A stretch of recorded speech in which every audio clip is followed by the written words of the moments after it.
Good day and welcome to the Leading with Nice Daily. My name is Matthew Ewell, and this week we are going to talk about honesty and specifically how honesty relates to you as a leader. The reason I want to talk about this week is there's a lot about honesty that typically we have relied on physical cues to pick up on. But right now, all of our interactions are online. Very few of us have that in-person connection. So I want to talk about honesty, and I want to start talking with a great guy, and I'm going to name him by name because it's a good story about him. His name is Reg, and he was the leader. He was the boss at this place of employment, and a new chairperson came in, and he had an idea about how things should run. And he actually liked the general manager of this organization and said to him, "Hey, I want to start doing things this way." But Reg knew that he was not that guy. And he voluntarily said, "I'm going to leave this role because you need somebody differently." Now, because he did that, the organization actually found him another role within the organization where he would excel. And then years later, after he had left that organization and done some other work, they brought him back into a new role. Now, none of that would have happened if Reg had not been honest with himself. And that's where honesty starts. That's what we'll talk about this week. Now, I want to talk about an article that I read in Forbes like 4 years ago, 2016, by, let me tell you the author, Jeff Loftus. And he talked about two incidences that had happened at the time. The first was a story that a politician had told where they talked about going to an Eastern European country where there is some war going on and how they exited the plane and immediately had to hide from sniper fire. Well, it turned out that there was video of that person doing that thing, and it really harmed their reputation when they discovered that they were greeted by young people with flowers. It just wasn't a good look, obviously, because they had lied. But what really impacted that person more than anything is that they had shown very clearly that their values did not align with the people that they were responsible to. And as a leader, when we talk about honesty, that is often the lens at which we are looking through. What you might consider an honest leader, somebody else may not, because honesty is very much about how we align with it as people. So if you're in a situation right now, and we're in the middle of COVID-19, where online you're feeling even more disconnected from your leader and your organization, it may be because the way they are treating honesty or the lack of honesty is not aligning with your values.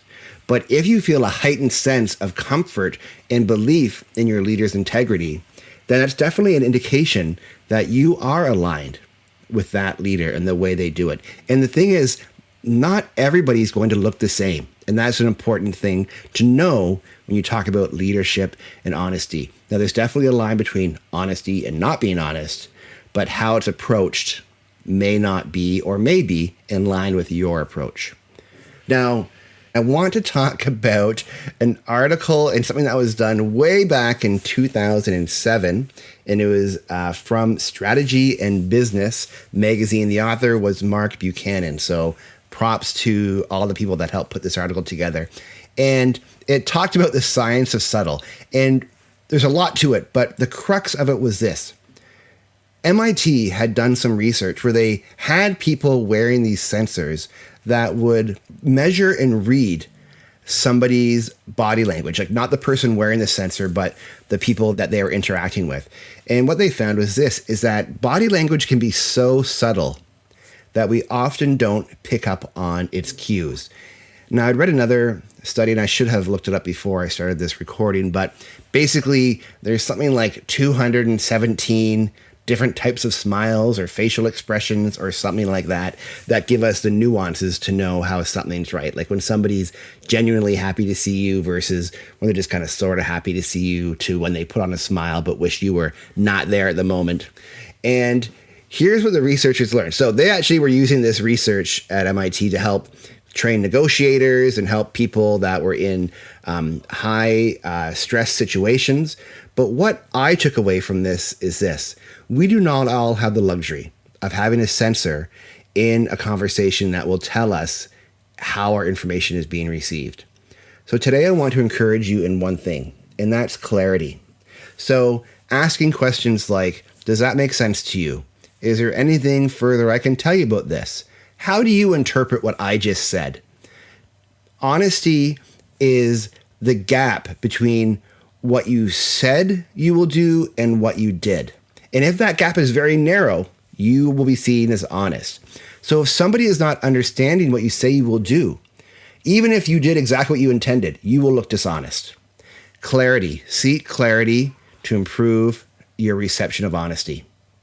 Today, I want to introduce you to a book, or maybe talk about a book that you also know and really like, that really changed the way I look at everything from empathy to security to directness.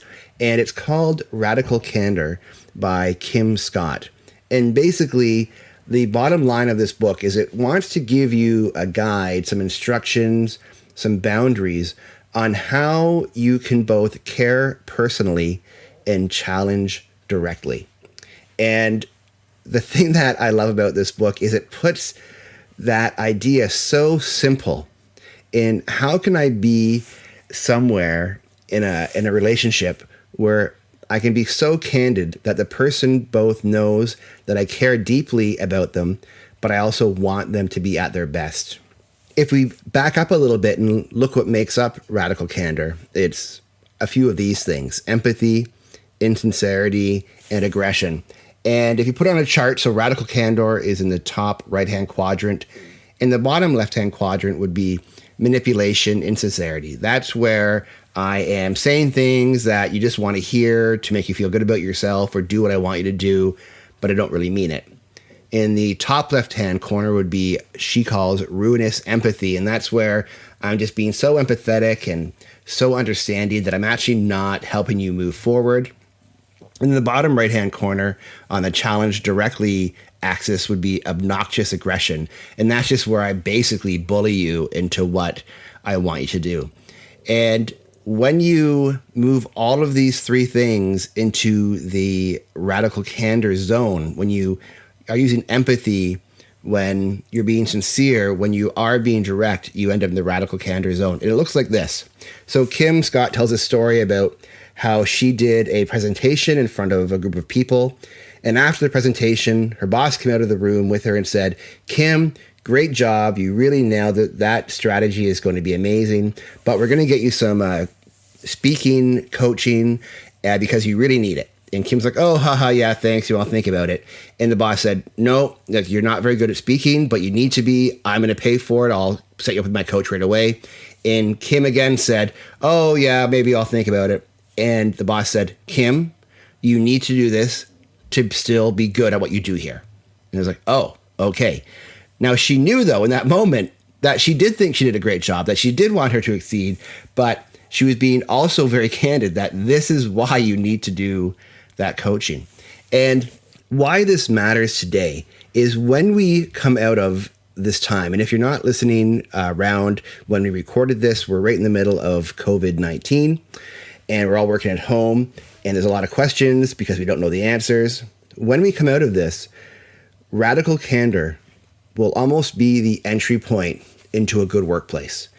If you're working somewhere that does not have this, or if you are not a radically candid type of boss, you will not get the best employees.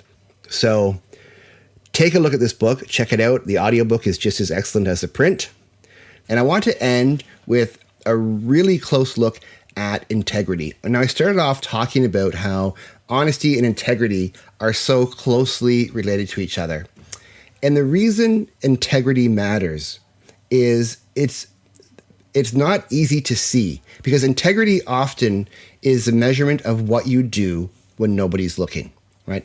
If you are caught doing something when you think nobody's looking, you'll be labeled as somebody who does not have a lot of integrity. They will not question your honesty.